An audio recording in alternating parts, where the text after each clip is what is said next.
Pahinga muna tayo sa mga gawaing bahay mga bi at gumalan naman tayo paminsan-minsan. Hi, hello, minasan konnichiwa. Tara, samahan nyo kami today's mini vlog. Kasama ko nga pala yung pamangkin ng asawa ko at siya yung kasama natin na pupunta ng Yokohama. Napakabait ng pamangkin ng asawa ko mga bi at ipagdadrive niya daw tayo. Siyempre, kasama din natin gagala ngayon si asawang hapon.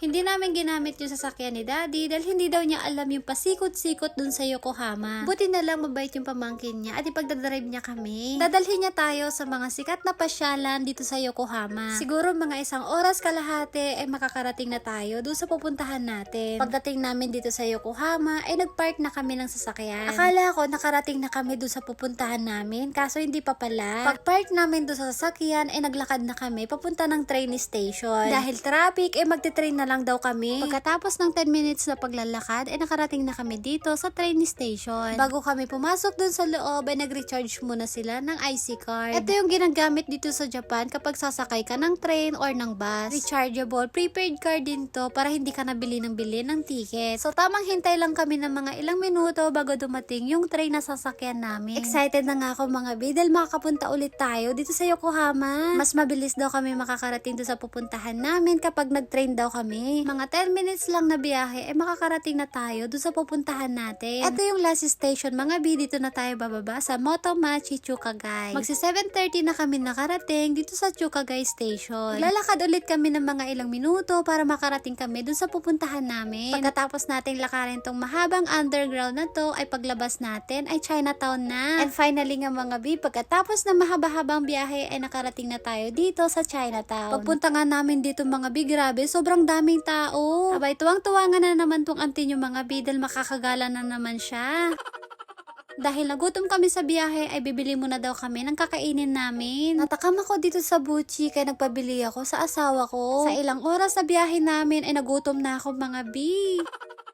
Kumakain na nga kami ni Kenshin habang hinihintay namin yung in-order nila. Ang sarap nito mga bi, kakanin siya na merong munggo sa loob. Ang in-order ng asawa ko ay yung yaki shorompo. Dito sa Chinatown, ito rin yung isang sikat na pagkain na pinipilahan talaga. Halos minuto ay ang dami bumibili sa kanila. And finally mga bi, pagkatapos ng mga ilang minuto na paghihintay, ay matitikman na natin itong yaki shorompo. Wow, itsura pa lang nakakatakam na. Actually guys, ito yung second time ko na kumain ng shorompo dito sa Chinatown. Yung unang punta ko dito ay kasama ko yung pamangkin ng asawa ko. Dahan-dahanin lang natin sa pagkagat ng shorompo dahil may tumatalsik dyan mga bi. Masarap siya mga bi, try nyo to kapag napunta kayo dito sa Chinatown. Pagkatapos namin kumain ng shorompo ay naglakad-lakad muna kami. Meron din sila ditong binibentang sikat na tanghulu. Ang isang pirasong stick ay nagkakahalaga ng gohaken. Kung sa Manila ay merong Chinatown, syempre meron din dito sa Japan. And located nga to dito sa Yokohama City. Dahil Chinatown to, halos lahat ng mga binibenta nila dito ay from made in China. Kagaya ng pampaswerte, mga pagkain, at mga condiments na pwede mong ihalo sa lulutuin mo. Nagtry akong tumingin ng mga binibenta nila dun sa China store. Grabe mga bi, meron ako nakita dito na white rabbit na candy. At hindi lang yan mga bi, meron din sila ditong binibentang peanut nougat. Diba meron din po to sa Pilipinas nung bata ko. Ito yung binibili ko. So tingin-tingin lang ako dito nang gusto kong bilhin. Pagkatapos namin maglibot dun sa Chinatown, ay pumunta naman kami dito sa may tabing dagat. Ito yung view kapag nagpunta ka ng gabi dito sa Yokohama. Grabe, sobrang ganda dito mga bi. Parang ang sarap tumambay at mag-relax dito pag gabi. And eto naman yung sikat na Marine Tower dito sa Yokohama. Syempre, may mga bulaklak din dito na iba-iba ang kulay. And lakad-lakad lang kami hanggang sa mapagod yung mga paan namin mga bi.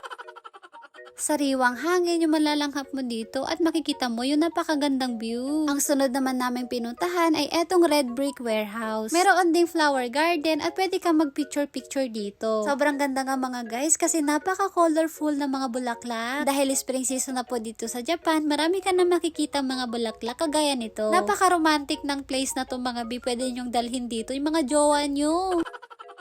Etong anak ko naman, sabi ko, magpapicture kami, kaso ayaw niya mga bi, mas gusto niya takbo ng takbo. Diba? Sobrang ganda dito, lalong-lalo na kapag gabi ka pumunta. At isa pa dyan, yung nagpapaganda dito, yung mga ilaw. Katapos namin dun sa Red Brick Warehouse, nagpunta naman kami dito sa Minato Mirai. Sobrang ganda dito mga bi, first time kong pumunta dito sa Minato Mirai ng malapitan. Hindi ka maboboring dito kasi ang dami mong pwedeng gawin. May mga rides sila dito, kung gusto mo ay pwedeng pwede. Sobrang ganda dito, mabubusog yung mata mata mo sa dami mong makikita. Kagaya nga ng sinabi ko, sobrang sarap tumambay at mag-relax dito. Dito sa Cosmo World, ito yung last na pinuntahan namin. Pagpunta nga namin dito, ay malapit na silang mag-close. Sabi nga ng asawa ko, ay sumakay daw ako sa rides. Kaso nung nakita ko yung rides nila dito mga bi, ay parang ayoko nang sumakay.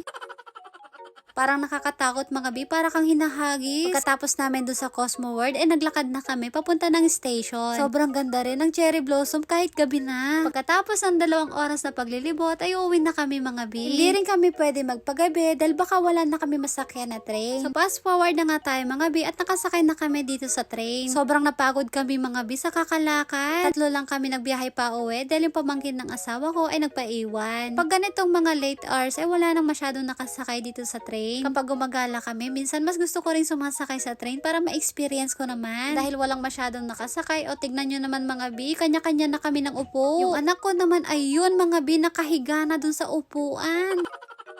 Tawang-tawa nga ako dito sa anak kong mga bi, akala mo naman nasa bahay lang. Bumangon na nga siya dahil malapit na kami bumaba doon sa pagbabaan naming station. Grabe mga bi, sobrang nakakapagod pero nakaka-enjoy tong gabi na to. Dahil minsan lang naman kaming gumala kaya sinulit-sulit na namin. So paano ba yan guys? At dito na po natatapos ang aking mini vlog. Maraming salamat po at sana nag-enjoy po kayo. Sayonara and bye!